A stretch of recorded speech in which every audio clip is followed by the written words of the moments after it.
But kaya na sense. Togenda kaya na without sense. Ani kaya na sense. Sense chigwe boy nanga you no longer a member of parliament.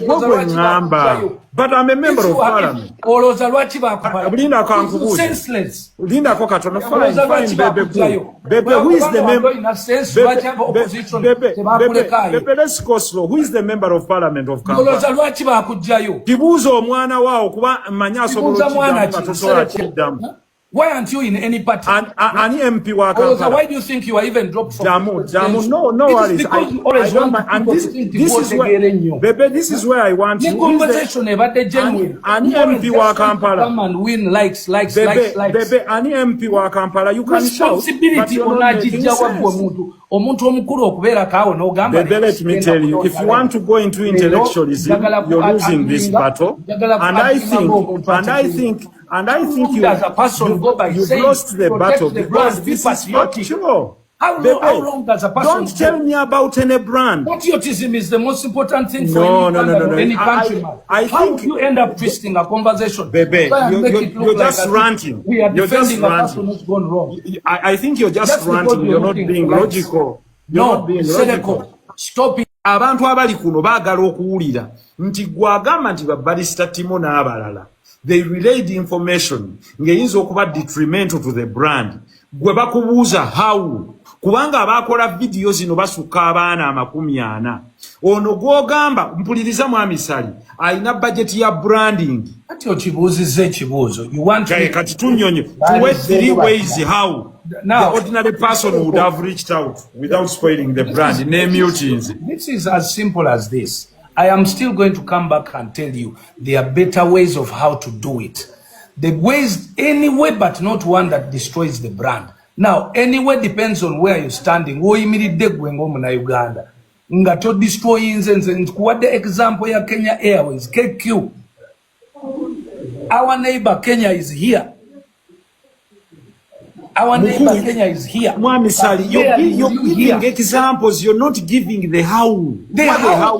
Because the how depends on where you're standing. Now, Bebe Cool, an artist. Uliriza. Bebe Cool, mpaka omukazi eyafiiriddwa sente ze mu banka nga bagitutte yayogera atya the how. Nserekanti olwogenze mu bino ebya bulijjo. You asked a question. Allow me to answer. Ugenze mu modi ya mwe ya nupu siyagala ebyo. You give me the time, you ask a question, let me answer. Kali abantu bonna abali wansi bakubuuza ekibuuzo nga tetuogera how. Sereko. Katutayipinge how. Saze wano ku live kwegula. Ekyo ngenda kikugamba. Bebe Cool, I stand by what I say. Because I know what it is. Bebe teri ali wano kwegula. Teri yegula ku bantu. Bebe Cool, you must respect every panelist here. It's really very simple. Everyone reacts based on where they are standing. How? How did Barrister Timo react? I don't reacted cynical. So what you reacted cynically. Gwengo omuntu. Songa ate wali osobola okujja n'okola the same reaction on a different in a different mode. So kati gwe wafunayo omuntu onakugamba nakugira kubanga you knew before gwe kenyini gwe kyogodde. Naye wafuna omuntu oyo yennyini eyali kusonga no pasuka. The same thing I'm trying to tell you here. When you're communicating, even this conversation can sound better and constructive without okugenda mu ebyo nga abakayana. The reason is very simple. Nganye nsereko okumisleading abantu nti Bebe is arguing that protecting nti tetwali Barrister Timo and the 20 others should not have blamed Uganda Airlines. No, you should. So for you to pin me, don't sound misleading people. Be respectful. No opinion, you go over leading to the right thing. Don't sound misleading. Now, this is how I'm going to lead you to the right thing. The right thing is always when it because if we pose the question, who is misleading people? Oja kulaba answer one. Sereko, sibangako mulalu. Manyi nti no answer zonoonya oyagala nnyo n'abanupu bakuwe wano credit. Nze me, I'm not that.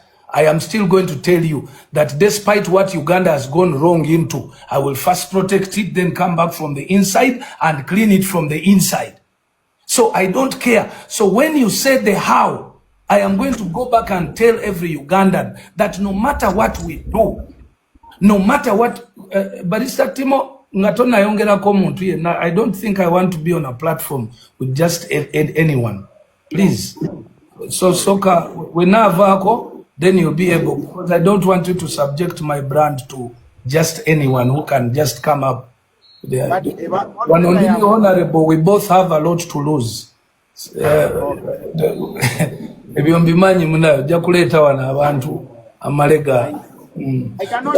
The issue is simple. At the end of the day, whether you want it or not, I am going to say this: people have protected their countries. Despite what has gone on. I'm giving you an open example. America, we are looking for development.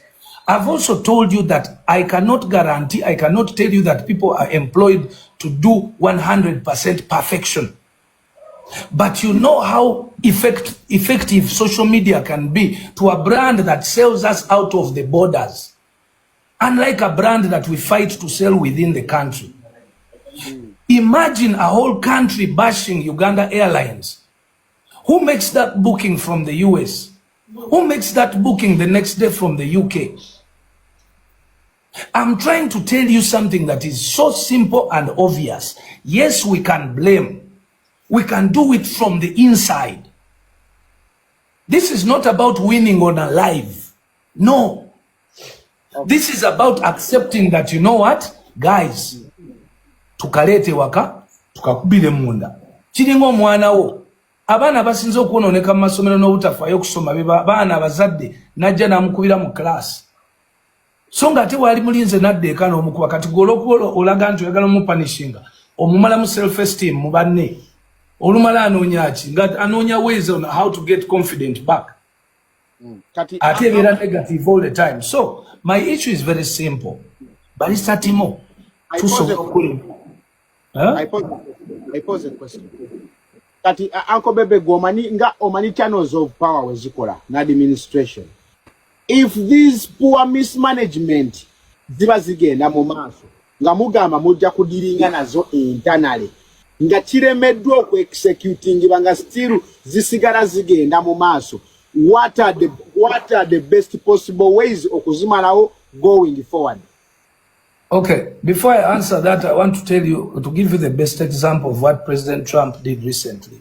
He recalled several ambassadors, but he didn't run, but he recalled them. Ekigambo recall ndozo manche kitegeza. Okudamu abayita abaddemu abagirebuto abasengejjewuto. Sikubasengejja kubakyusa.